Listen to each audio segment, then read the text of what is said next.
इतिहास की 12वीं की पुस्तक का यह चैप्टर 7 है, जिसका नाम है हम्पी, विजयनगर का स्थापत्य। पिछले वीडियो में हमने विजयनगर में के आयंगर और नायंगर व्यवस्था को देखा। इसके अलावा हमने सिंचाई को व्यवस्था को देखा और फिर व्यापार के बारे में जाना। आज का जो वीडियो है उसमें हम देखेंगे विदेशी यात्रियों के बारे में कि किस समय समय पर बहुत सारे विदेशी यात्री विजयनगर की यात्रा पर आए और उन्होंने विजयनगर के बारे में अपनी यात्रा वृत्तांत में बहुत कुछ लिखा, जो मध्यकालीन इतिहास का, दक्षिण भारत का इतिहास जानने में बहुत ही महत्वपूर्ण ऐतिहासिक स्रोत के रूप में इतिहास में मौजूद है। तो चलिए स्टार्ट करते हैं।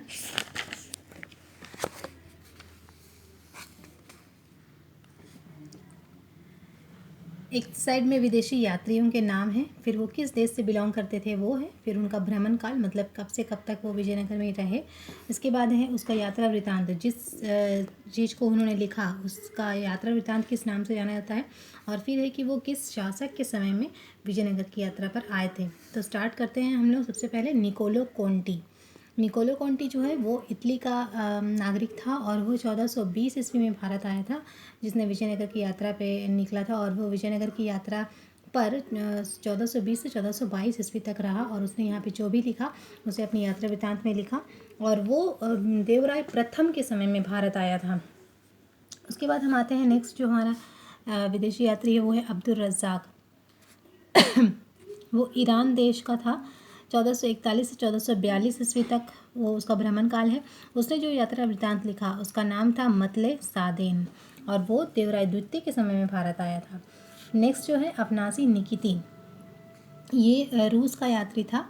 1466 ईस्वी से लेकर 1472 ईस्वी तक विजयनगर पर रहा और उसने जो यात्रा वृत्तांत लिखा उसका नाम था 3 समुद्र पार की यात्रा, और वो बहमनी शासक के समय में भारत आया था, मोहम्मद शाह तृतीय, जो कि बहमनी शासक था। उसके बाद हम बात करेंगे अगला जो हमारा विदेशी यात्री है उसका नाम है एडवर्डो बारबोसा। ये पुर्तगाली यात्री था। इसका भ्रमण काल रहा 1516 से 1518 ईस्वी तक। इसने जो यात्रा वृत्तांत लिखा उसका यात्रा वृत्तांत कहलाया the book of Eduardo Barbosa, और ये कृष्णदेव राय के समय में भारत आया था। नेक्स्ट जो है वो है डोमिंगो पेस।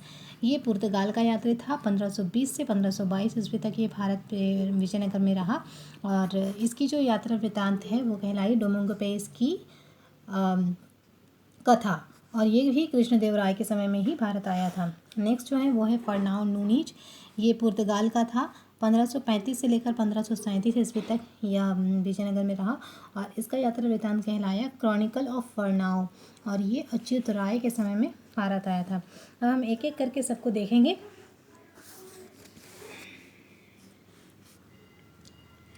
हम स्टार्ट करते हैं निकोलो कोंटी से। निकोलो कोंटी का भ्रमण काल 1420 से 1422, ये देवराय प्रथम के समय में भारत आया था। ये इटली से आया था, और उसने क्या क्या लिखा है विजयनगर के बारे में, तो उसने लिखा है कि विजयनगर का विशाल नगर अत्यंत ढालू पर्वतों के निकट स्थित है। यह नगर का जो घेरा है वह 60 मील है। इसकी दीवारें पहाड़ों तक फैली है और नीचे घाटियाँ हैं। इस नगर में 90,000 मनुष्य ऐसे हैं जो शस्त्र धारण करने योग्य हैं, मतलब उन्होंने 90,000 व्यक्तियों को सैनिक कहा है। उसके बाद हम दूसरा जो यात्री हैं वो है अब्दुल रज़्ज़ाक। उसके बारे में देखेंगे तो यह मध्य एशिया के शासक शाहरुख, जिसका काल है 1406 ईस्वी से लेकर 1447 ईस्वी तक, का इतिहासकार था। मतलब यह मध्य एशिया के शासक शाहरुख का इतिहासकार था। यह राजदूत बनकर विजयनगर आया था। 22 मई 1441 से को आया था, और 12 अप्रैल 1442 ईस्वी के बीच वो विजयनगर में रहा, और वो देवराय द्वितीय के दरबार में आया था एक राजदूत एक राजदूत बनकर। उसने जो भी देखा उसके बारे में उसने लिखा है कि विजयनगर एक ऐसा शहर है जैसा कभी ना किसी ने देखा, और ना इसके समान समस्त पृथ्वी पर कोई स्थान सुनने में आया। इसकी तुलना किसी अन्य नगर से नहीं की जा सकती। यह इस प्रकार बना है कि इसमें एक के भीतर दूसरी किलेबंद 7 दीवारें हैं। विजयनगर की समृद्धि का मूल्यांकन करना कठिन है। राजा के महल के तहखाने में सोने का ढेर लगा रहता था। राज्य के सभी ऊंचे व निम्न निवासी, यहाँ तक कि बाजार के कारीगर भी कानों, कंठ, बाजुओं, कलाइयों और अंगुलियों में जवाहरात तथा सोने के आभूषण पहनते हैं। राजा राजदूतों का अत्यधिक स्वागत करता है। राजा बहुत सज धज कर बैठता है। वह जैतून साटिन के वस्त्र पहने हुए था। उसके गले में मोतियों का उत्कृष्ट हार था, जिसका मूल्य आंकना जौहरी के लिए भी कठिन है। यह आकृति भी बहुत प्रभावशाली थी। कहने का मतलब यह है कि जो अब्दुल रज़ाक था उसने विजयनगर की जो प्रशंसा की है उसमें उसने विजयनगर की समृद्धि की बात कही है और राजा के वैभव की उसने प्रशंसा की है। आगे वो कहता है कि यहाँ यह तथ्य उल्लेखनीय है कि विदेशी शासक प्लीनी जो कि कुषाण काल में भारत आया था, उसने भी भारत के बारे में कहा है कि कुषाण काल में भारत में अत्यधिक सोने के एकत्रित होने का उल्लेख किया है। इसी प्रकार इटली के यात्री जोवान्नी कारेरी ने मुगल काल में भारत में अत्यधिक सोने और चांदी के एकत्रित होने का उल्लेख किया है। कारेरी 1690 ईस्वी में भारत से होकर गुजरा था। ठीक यही बात हम अब्दुल रज़ाक के वर्णन में पाते हैं कि विजयनगर साम्राज्य में सोने का भंडार था। इससे स्पष्ट होता है कि संभवतः इसीलिए भारत को सोने की चिड़िया कहा गया होगा। अधिकांश विदेशी यात्रियों ने भारत के सोने के भंडार का उल्लेख किया है। तो हम देख रहे हैं कि अब्दुल रज़ाक ने भी भारत की समृद्धि का वर्णन किया है। शायद इसीलिए ही भारत को सोने की चिड़िया किसी ज़माने में कहा गया था, क्योंकि इस बात का उल्लेख हम प्लिनी के वर्णन में भी देखते हैं और मुगल काल में जोवन्ना कारेरी के उल्लेख में भी देखते हैं। अब अगला जो विदेशी यात्री है वो है आपनासी निकितीन। इसके बारे में हम देखेंगे। यह रूस का घोड़ों का व्यापारी था जो बहमनी शासक मोहम्मद शाह तृतीय, जिसका काल था 1463 से लेकर 1482 के काल में दक्षिण भारत की यात्रा पर आया था। इसने अपना यात्रा वृत्तांत 3 समुद्रों की यात्रा नाम से लिखा है। इससे यात्रा वृत्तांत में हमें बहमनी साम्राज्य के कला में स्थापत्य की जानकारी भी मिलती है। बताता है कि बहमनी सुल्तान एवं सरदार विजयनगर के शासकों से भी अत्यधिक विलासप्रिय जीवन जीते थे। देश की आबादी बहुत ज़्यादा है, आम लोगों की हालत बहुत ख़राब है, जबकि सरदार लोग बहुत धनी हैं और ऐशो आराम में ज़िंदगी गुजारते हैं। उनको चांदी के सिंहासन पर लाद कर ले जाया जाता है। राजधानी बीदर बहुत सजी हुई थी और उसमें सुंदर भवन, उपवन आदि बने हुए थे। राजे प्रसाद अद्भुत है।